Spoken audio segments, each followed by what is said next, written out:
శ్రీ గురుభ్యో నమః. మహాలక్ష్మి విశిష్టమైన చిహ్నాలు లక్షణాలు కలిగిన అమ్మ. మహాలక్ష్మి అంటే కేవలం ధన సంపత్తి ఇచ్చే దేవత కాదు, జీవనాన్ని సంపూర్ణంగా సౌందర్యపూర్ణంగా సమృద్ధిగా మార్చే చైతన్య శక్తి. పరమేశ్వరుని ఎడమ తొడ మీద కూర్చున్న అమ్మకు మహాలక్ష్మి అని పేరు. మహారాష్ట్రలోని కొల్హాపూర్లో వెలసి ఉన్న అమ్మవారి పేరు మహాలక్ష్మి. అష్టాదశ శక్తిపీఠాల్లో ఇదొక శక్తిపీఠం. మహాలక్ష్మి అంటే సమస్త ఐశ్వర్యాలకు, శోభకు, కాంతికి మూలమైన పరాశక్తి అని అర్థం. ధనలక్ష్మి, ధాన్యలక్ష్మి, జయలక్ష్మి, మోక్షలక్ష్మి, ఇలా అనంతకోటి లక్ష్మీదేవులకు లక్ష్మీ ప్రదానం చేసిన అమ్మ మహాలక్ష్మి. మహాలక్ష్మి మంత్రము ఓం శ్రీం హ్రీం శ్రీం కమలే కమలాలయే ప్రసీద ప్రసీద శ్రీం హ్రీం శ్రీం మహాలక్ష్మే నమః. ధర్మబద్ధమైన సంపదలు కోరేవారు పై మంత్రమును గాని, శంకర్లు రచించిన కనకదార స్తోత్రం గాని ఉపాసన చేసుకోగలరు. లక్షించేది, చూచేది లక్ష్మి, కన్నులతో శాసించేది కామాక్షి. దేని మీద లక్ష్యం ఉంటుందో అది లక్ష్మి. కావాలి అనిపించడమే లక్ష్మి. ఆ కామాన్ని, లక్ష్యాన్ని తీర్చేది కామాక్షి. మన లక్ష్యానికి మనం లక్ష్యం కావాలి అంటే మనం దేనిపై దృష్టి పెడుతున్నామో అది మన మీద దృష్టి పెట్టాలి. అమ్మ కరుణా దృష్టియే మహాలక్ష్మి. ఆ దృష్టి కనకధార కురిపిస్తుంది. ప్రపంచం ఉంది అంటే ఆ తల్లి కరుణాదృష్టి వల్లనే. ఆమె చూడలేదు అంటే ఇక ప్రపంచం ఉండదు. ఓ భక్తుడు అడిగాడు, అమ్మా, నువ్వు కనురెప్ప ఎందుకు వేయవు అని. అమ్మ అంది, నేను మూస్తే నువ్వుండవు అని. అమ్మ కనురెప్ప తెరిస్తే ప్రపంచం, కనురెప్ప మూస్తే ప్రళయం. ఎవడి శక్తి వాడికి లక్ష్మి.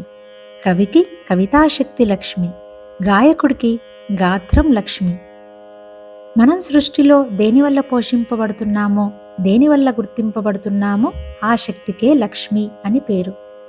బ్రహ్మ సృజించే శక్తి పేరు శారదాదేవి, విష్ణువు పాలించే శక్తి పేరు రమాదేవి, శివుడు లయించే శక్తి పేరు ఉమాదేవి. అమ్మ శక్తి స్వరూపిణిగా, పార్వతిగా, వైభవ రూపిణిగా, లక్ష్మిగా, విద్యారూపిణిగా, సరస్వతిగా ఆరాధింపబడుతోంది. మహాలక్ష్మి అత్యంత సౌందర్యవతి, సర్వ మనోహరి కూడా. ఎప్పుడూ 13 సంవత్సరాల వయస్సు గల కన్యగా ఆమె గోచరిస్తుంది. ఒక్కొక్కరి ముఖం చూడగానే లక్ష్మీ కళ అనడం కద్దు. మనలోని గుణాలను బట్టే రూపం ఏర్పడుతుంది. కాబట్టి రూపాన్ని బట్టి వారి గుణాన్ని అంచనా వేయొచ్చు. ఇది ఉప్పు, ఇది పప్పు అని రూపాన్ని బట్టే నిర్ణయిస్తాం. అతడు శివుడని, ఇతడు విష్ణువని రూపాన్ని బట్టే నిర్ణయిస్తాం. రూపాలన్నీ గుణాలకు సంకేతాలు. రూపాలన్నీ గుణాలను బట్టే ఏర్పడతాయి. వికృతి రూపాలన్నీ వారిలోని వికృతి గుణాలను సూచిస్తుంది. క్షుద్ర పూజలు చేసేవారి రూపం చూడండి, సైతానులా ఉంటుంది. తొలి దర్శనంలోనే రామలక్ష్మణులను దివ్య పురుషులుగా గుర్తించాడు హనుమంతుడు. సత్వగుణం పెరిగే కొద్దీ ఆరాధించేవారి రూపం కూడా అందంగా, ఆకర్షణీయంగా మారిపోతుంది. కోతి రూపం ఉన్నా సరే హనుమంతుల వారు బహుసుందరంగా ఉండేవారు. రామాయణంలో వారు ప్రధానంగా ఉన్న కాండకు సైతం సుందరకాండ అని పేరు పెట్టారు. అలాగే గజముఖుడైన గణేశుడు కూడా సదా అమ్మను ఆరాధించడం వల్ల అందము, ఆకర్షణ కలిగి అతని దర్శనం ఎంతో ఆనందాన్ని, ఆహ్లాదాన్ని కలుగజేస్తోంది. కాబట్టి మన ముఖం అందంగా తయారు కావాలంటే ఏ బ్యూటీ క్లినిక్లకు వెళ్ళవలసిన అవసరం లేదు, ఏ క్రీములు పూయవలసిన అవసరం లేదు.